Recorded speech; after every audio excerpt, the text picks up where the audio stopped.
Amir was only 21 years old when his life began to fall apart right in front of his own eyes. Today, you are going to hear the story of this young man who arrived from Jordan still as a teenager and carrying a deep depression, bringing in his suitcase memories of war, fear, and a rigid family structure that marked him profoundly. Now picture the scene: a cramped dorm room, dim light, trembling hands, and Amir watching over and over the moment he faced Charlie Kirk in front of hundreds of students. What should have been only a debate became an open wound, an internal confrontation so strong that it tore apart everything he believed. He carried anger, silence, depression, and no one had any idea. But that microphone on that night would become the doorway to something he never imagined. And to begin, check if you are already subscribed, like the video, and tell me where you are watching from, because this story is going to stir something inside you. When I look back and try to understand where everything really began, I have to go much further back than the debate with Charlie Kirk. Much further back than the university. Much further back than my panic attacks and the suffocating feeling that my life was slipping through my fingers. I have to return to the place where I grew up. My past is not easy to revisit, but it is impossible to understand who I became, and who I would eventually encounter, without shining a light on what I went through at the beginning of my life. I grew up in the Middle East, in a region where the sound of life was often mixed with the sound of tension. I remember waking up on some days, still very young, trying to understand the echo of something distant, a blast that came as if it were buried inside the wind. My father always told me not to ask, that it was not a subject for children, but I could see in his eyes that even he was afraid of what he did not want to name. The streets carried a strange mix of normality and uneasiness. Sometimes we walked to school as if everything were fine, but one glance from the adults, one shift in the tone of their conversations, was enough for me to know that something was out of place. School was not always a welcoming environment. Classes were often interrupted, the structure was fragile, and the teachers tried to teach amid chaos. But what marked me the most, from a young age, was not the external noise. It was the invisible pressure inside my own home. I grew up in a traditional, extremely strict family. Prayers were mandatory and had an exact schedule, with no room for tiredness, pain, or doubt. The faith that should have brought comfort was, for me, often a source of fear. Fear of making mistakes, fear of not being enough, fear of disappointing God, fear of disappointing my father. I wanted to please him. My father had a serious, deep gaze, almost impossible to decipher. Sometimes I thought he could see things inside me that I could not see myself. He rarely smiled, rarely showed affection, and inside me grew a desperate desire to be good enough, to fulfill everything, to be the son he said I should be. But at the same time, I carried a constant sense of failure, as if any step out of line would condemn me. When my family decided to move to the United States, I was 14 years old. I remember perfectly the moment we left our home. I looked out the car window as we drove away and felt a deep mix of relief and fear. I thought I was escaping a heavy environment, but I was about to enter another kind of storm, a silent, internal, emotional storm. Arriving in the United States was a greater shock than anything I could have imagined. I did not know the language. I did not understand the jokes. I did not know how to behave at school. My accent made everyone laugh, and that country, so big, so free, so full of possibilities, made me feel even smaller. I tried to adapt, but it felt like I did not belong here, nor there, as if I were trapped between two identities that did not fit together. And in my teenage years, when I was desperately searching for a place to belong, I found a group of young people in my neighborhood who were also children of immigrants.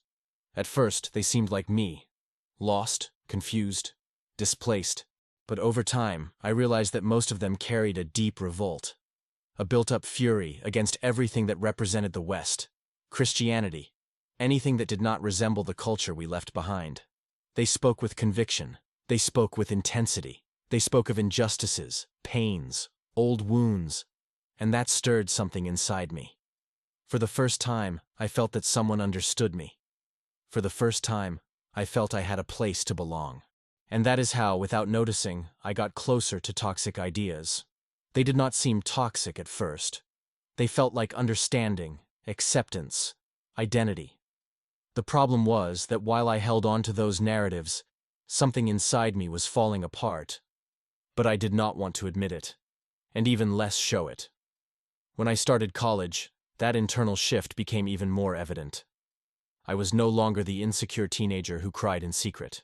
I became someone who spoke loudly, who confronted professors, who joined radical activist groups as if I were fulfilling a calling. I defended ideas with such vehemence that many thought I was strong, convinced, unshakable.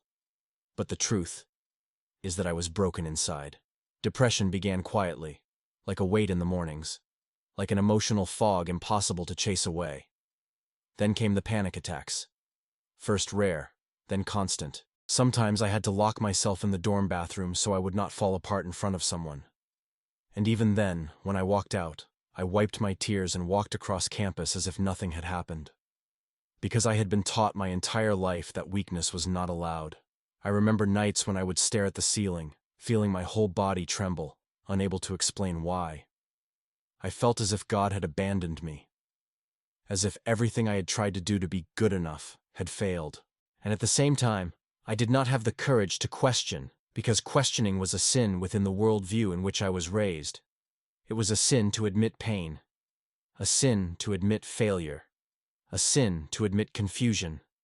It was during this period, at the height of my emotional instability, that my best friend, Hassan, began to show signs that he was also struggling with something very heavy. We had always been close because we shared stories, fears, family expectations, and even the same kind of emotional pressure. Hassan was the type of person who smiled in a group, but had empty eyes when he was alone.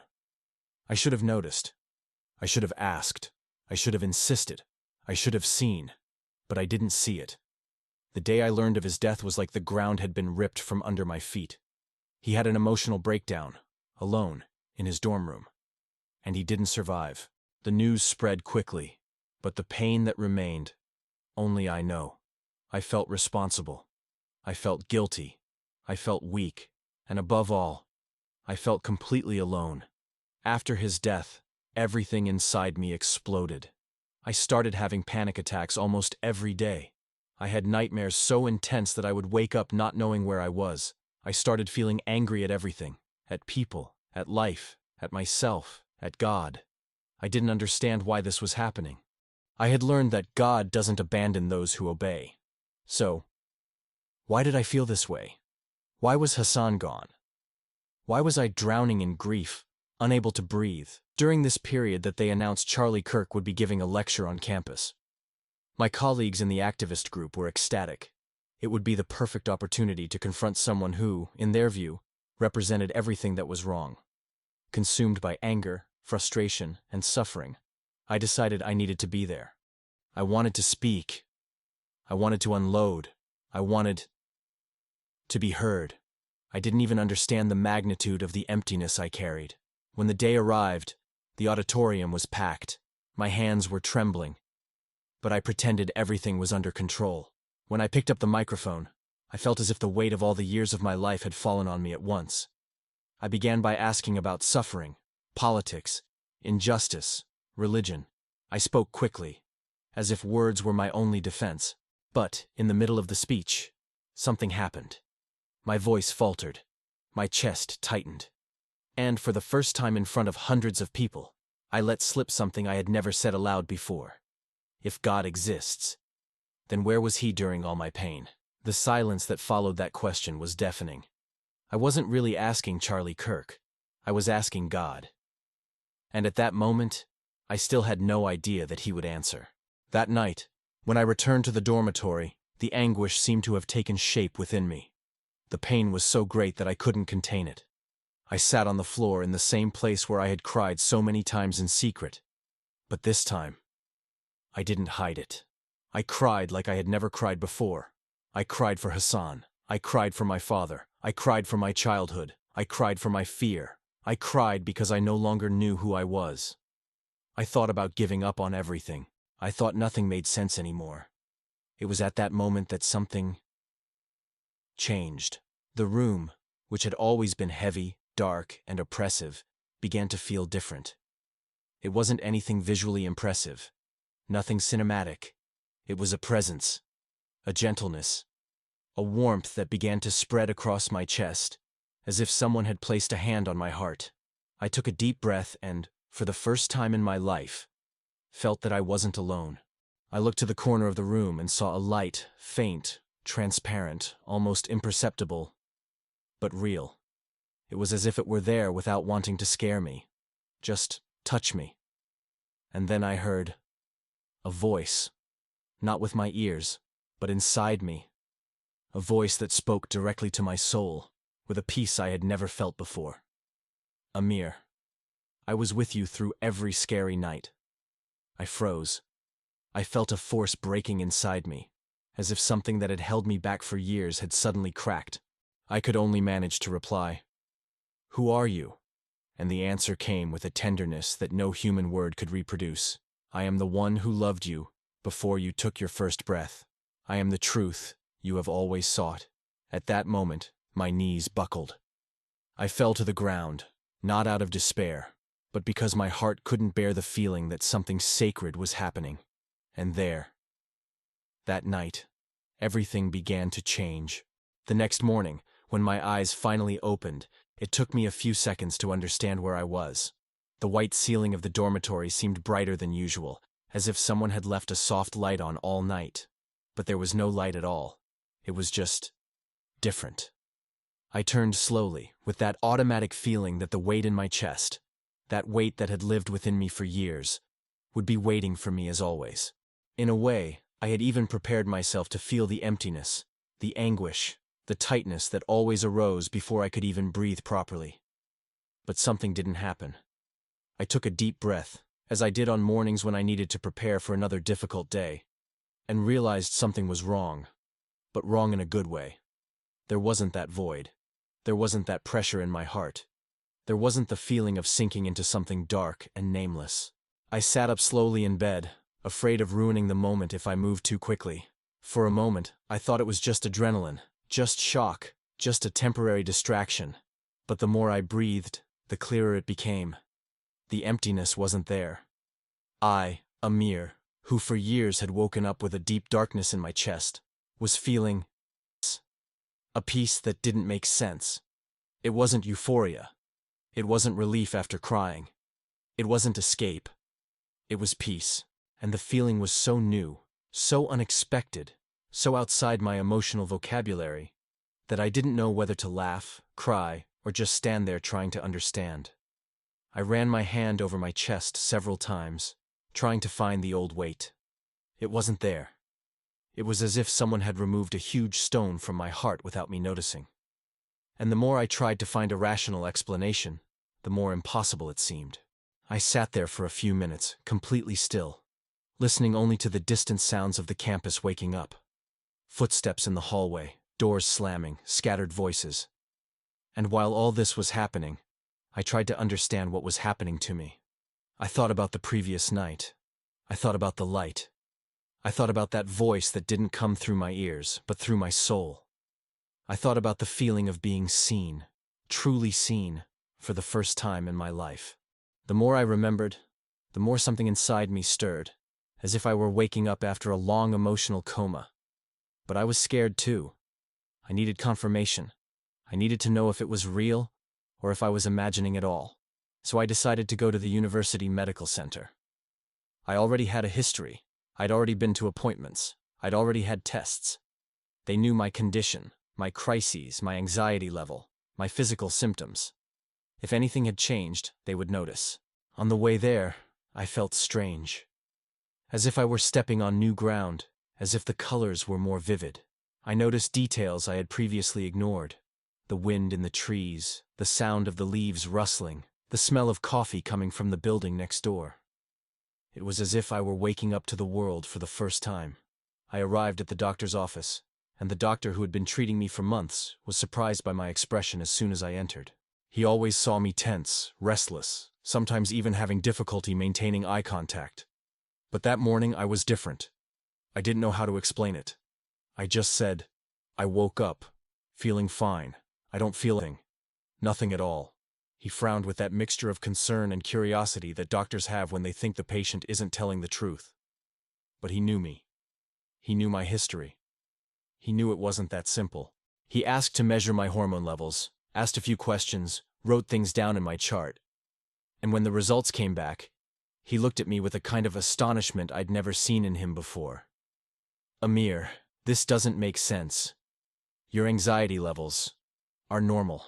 I tried to laugh because I didn't know what to do with that information. He showed me the graphs. He showed me the old records. Months of fluctuation. Months of instability. And now, suddenly, everything is normal. He asked if I had changed my medication. I said no. He asked if I had started any new treatment. I said no. He asked if anything had happened the previous night. And I stayed quiet, because I didn't know how to explain it. I didn't even know how to think about that encounter without feeling a lump in my throat. I just shook my head, trying to buy time. When I left the medical center, I felt like the whole world had spun a little to the side and I was trying to regain my balance. I needed someone to talk to. I needed to tell someone. And that's when I met Emily, the only person on campus who had always shown me kindness, even when I was rude to her. She was a Christian, and she didn't hide it.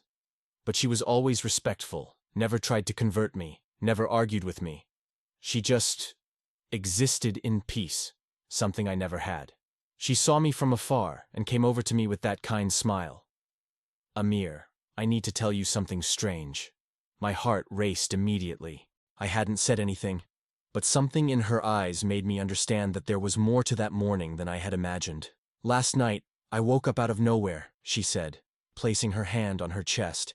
I woke up as if someone had shaken me. And I felt a very strong urge, a very strong one indeed, to pray for you. I've never felt anything like it before. It felt urgent. I stopped. My breath stopped. Time stopped. The same night, the same hour, the same instant I felt that presence in my room. The same hour the light appeared. The same hour I heard that voice that seemed to travel across centuries to reach my heart. I had to sit on the bench next to her because my legs went weak. Emily sat down too, worried, but I couldn't say anything for several seconds. I just stared at her as if she had just revealed the deepest secret in the universe.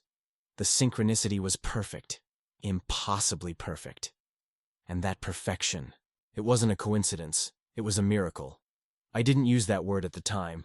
I was afraid of it, afraid of what it meant, afraid of what it would demand of me, afraid that if I accepted that it was real, then everything I had stood for years would be wrong. But deep down, I knew something supernatural had happened. I knew it wasn't psychological. I knew it wasn't random. I knew that presence, that light, that voice, weren't just a figment of my tired mind. I knew, and knowing it scared me. And that's when the consequences began. Who until then had lived divided between two cultures, suddenly found myself divided between two worlds. There was a peace within me, real, palpable. But there was also a war raging around me.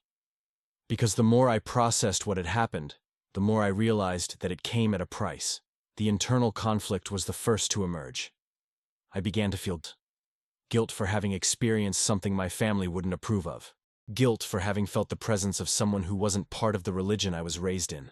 Guilt for thinking this could be true. I felt like I was betraying my culture, my blood, my roots. It was as if my soul was being torn apart in two opposite directions. I was afraid that if I revealed what was happening, my family would never look at me the same way again. Afraid of disappointing my father. Afraid of being rejected. Afraid of losing everything that had sustained me throughout my life. And at the same time, I felt deep shame for my aggressive past, for the harsh words I had spoken against Christians, against Jesus, against everything that was now affecting my heart. But that wasn't all. The external conflict came quickly, very quickly, because the change within me was subtle, but noticeable. I was calmer, more introspective, less explosive. And in my social circle, calmness is a sign of change, and change is a sign of trouble. The local Muslim community began to look at me with suspicion. Some started avoiding me. Others started whispering. And before long, they began saying that I was becoming too westernized, that I was distancing myself from my roots, that I was letting outside influences corrupt me. It was as if no one was willing to ask me what I was really going through. They just assumed. They judged. They drew conclusions. And the worst moment was when my father found out I was different. He called me with a heavy voice, full of frustration. "Don't forget who you are, Amir." That broke me, because I no longer knew who I was. I was losing friends. Some cut off contact completely. Others accused me of cultural betrayal. Others said I was letting the American mind manipulate me. And every time someone attacked me, I felt something inside me trying to defend itself. But there was also a new part inside me that said, "Stay peaceful." And that peace was real. It was gentle. It was as if it were holding my hand from the inside. Even amidst the confusion, the rejection, the guilt, the fear, there was a serenity I had never felt before. A silent certainty that something greater was with me. Even if I didn't yet have the courage to admit it aloud, it was as if I were in the middle of a storm. But for the first time in my life, I wasn't drowning. I just didn't know yet that this peace was about to be tested in ways I could never have imagined. After everything I've been through, after the inexplicable peace I felt, after the change that began to happen within me, I thought for a moment that the worst was over. I thought God had pulled me out of the darkest place in my life, and that, from then on, I would only walk on safe ground. But I still didn't understand that when God truly transforms someone, He doesn't end there. He begins there. I was living through that strange period between inner peace and external chaos. My family was suspicious of me. My old friends were distancing themselves. My father was acting as if I were betraying everything he taught me. And yet, there was a quiet serenity within me, a deep certainty that God was near. I didn't understand everything, but I knew I wasn't alone. But that peace would be tested in a way I could never have predicted. I was studying, trying to distract myself, when I received a call from my mother. Her name appeared on the phone screen, and from the way the phone vibrated in my hand, I already knew it wasn't a normal call. I answered, and all I heard was the sound of her crying. It wasn't the loud cry of despair. It was the kind of cry that comes when a heart is being broken inside. My older brother, my father's favorite son, the family role model, the one who always seemed safe, controlled, stable, had been rushed to the hospital after a severe emotional breakdown. He had been battling an inner turmoil for months, but no one knew. No one noticed. Just like no one noticed when I was breaking down inside. And now, he was following the same path that took Hassan from me. I felt all the old emotions returning at once. The pain, the fear, the guilt, the feeling that history was repeating itself and I couldn't do anything to stop it. My whole body began to tremble. For a moment, I felt like I could collapse again. But suddenly, in the midst of that emotional avalanche, I felt a gentle memory. That light in the room. That voice that called my name. The warmth in my chest, and I took a deep breath. I was about to rush off to the hospital when my phone rang again. It was my father. I answered, expecting a lecture, an accusation, anything, but his voice didn't sound like his. It was weak, broken, frightened. "Amir," he said, with a long pause between each word. I don't know why I'm saying this, but you need to come. You can help your brother." I froze. My father had never said anything like that. He never admitted to being vulnerable. He never asked for help. And now, he was specifically asking for my help. Me, the son he rejected, the son he said was getting lost, the son he thought was drifting away from faith and family values. All I could reply was, "I am going." On the way to the hospital, my heart was beating so fast it felt like it was going to burst out of my chest. Each step down the white corridor, thick with the smell of disinfectant, stirred up memories I was trying to forget. My memories, Hassan's memories, and now, memories I didn't want my brother to have to carry. When I entered the room, my father was leaning against the wall, his head bowed, as if the weight of the world rested on his shoulders. My mother was beside the bed, holding my brother's hand and crying softly. And my brother, he was sedated. His eyes were closed, his face tense, dried tears marking his skin. It was like looking at myself a year before. It was like seeing my pain reflected back, multiplied, amplified, relived. I approached slowly, feeling my whole body tremble. I looked at him. The brother I grew up with, who protected me when we were little, who scolded me when I stepped out of line, who always seemed strong enough to hold everyone up, now broken, just like I was broken. And there, in that moment, I understood something I had never understood before. The battle God fought for me wasn't just mine.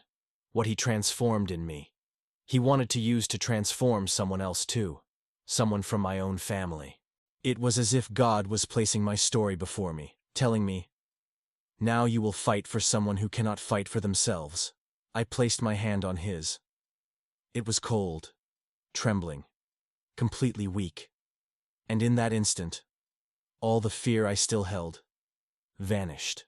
It was as if God had given me courage at the exact second I needed it. I closed my eyes. I took a deep breath. And for the first time in my life, I prayed aloud. Not in my mind, not hidden. Aloud. Clearly. Firmly. Without fear. "Jesus, save my brother as you saved me." It wasn't a rehearsed prayer. It wasn't a religious repetition. It was the most sincere prayer that ever came from my soul. Each word was laden with everything I had lived through, everything I had learned, everything God had done for me. And then, something happened. My brother, who had been trembling since he arrived at the hospital, trembling like I did during my deepest crises, simply stopped. The heart monitor, which had been erratic and beeping erratically, began to stabilize. The line on the screen became firmer, more stable, more alive. My mother put her hand to her mouth, terrified. My father, that man as rigid as stone, fell to his knees beside the bed, crying like I had never seen him cry before. It wasn't a cry of despair. It was a cry of recognition. The cry of someone who had seen something that can't be denied. I stood there, unable to move a muscle, because I knew, deep in my heart, that God was there. It wasn't a coincidence. It wasn't chance. It wasn't spontaneous improvement. It was real. And at that moment, in that exact fraction of a second, my family saw what I had seen, felt what I had felt. Something supernatural had entered that hospital room. Something none of us could explain. Something no theological argument could deny. That moment didn't just transform my brother. It transformed my entire family. And it transformed me in a way that words can't put into words. But the story didn't end there. That was just the beginning of another phase. After what happened in the hospital, my life became a kind of careful reconstruction. I began to study the Bible in secret, without telling my family, without telling anyone about my past. I read in secret, often late at night, afraid that someone would see me. And each page seemed to speak to me. Not like an old book, not like a distant text, but like someone who had known me forever. I began attending, discreetly and timidly, a group of young Christians on campus. They didn't look at me strangely. They didn't judge me. They didn't treat me as a threat. They welcomed me patiently. They taught me to pray calmly, humbly, and with surrender. They taught me that God wasn't interested in the perfection I had been trying to achieve for years. He was interested in my heart. And little by little, I let go of the extremist friendships that shaped me in adolescence. Not because I thought I was better than them, but because I knew that if I continued down that path, I would lose myself again. I needed air. I needed truth. I needed Jesus. Emily, as always, was there. She was the one who helped me find a multicultural church, full of different people, different cultures, different stories, but all carrying the same peace that I had felt that night in the dorm. They embraced me as if I were family, and that was new to me. Over time, I discovered something that completely changed my purpose. I wasn't the only young Muslim struggling with depression, identity, family pressure, and spiritual confusion. There were many trying to survive emotionally without knowing who to ask for help. Many trapped between cultures, between expectations, between fears. And for the first time in my life, I felt I could help someone. I felt that God not only saved me, He called me. The fruits began to appear. The peace that was once subtle has become profound. Emotional stability has returned with a vengeance. My relationship with my father began to be restored, slowly, but surely. And my family would never be the same again. And now that you've heard every detail of this extraordinary journey, I want to look you in the eyes and say something very simple. The same Jesus who met Amir during the darkest moment of his life is also calling you now. Nothing you've experienced, no wound, no confusion, no guilt is too great to prevent God's love from reaching your heart. If you feel something different inside today, a peace, a calling, a new hope, don't ignore it. Say it with me, in a low voice or in your heart. I accept Jesus as my Lord and my Savior. If this decision touched you deeply, write it in the comments below. I accept Jesus. This phrase is not just a comment, it's a declaration of faith, a courageous step, a public testimony that God is beginning something new in you. Before you go, check if you're already subscribed to the channel. Leave a like so YouTube can deliver this message to more people, and if you've made it this far, leave a comment. I love Jesus, so that I know that this story deeply touched your heart. And get ready. The next video is already appearing on the screen. Extremist Muslim challenged Charlie Kirk and found Jesus. You can't miss this transformative testimony.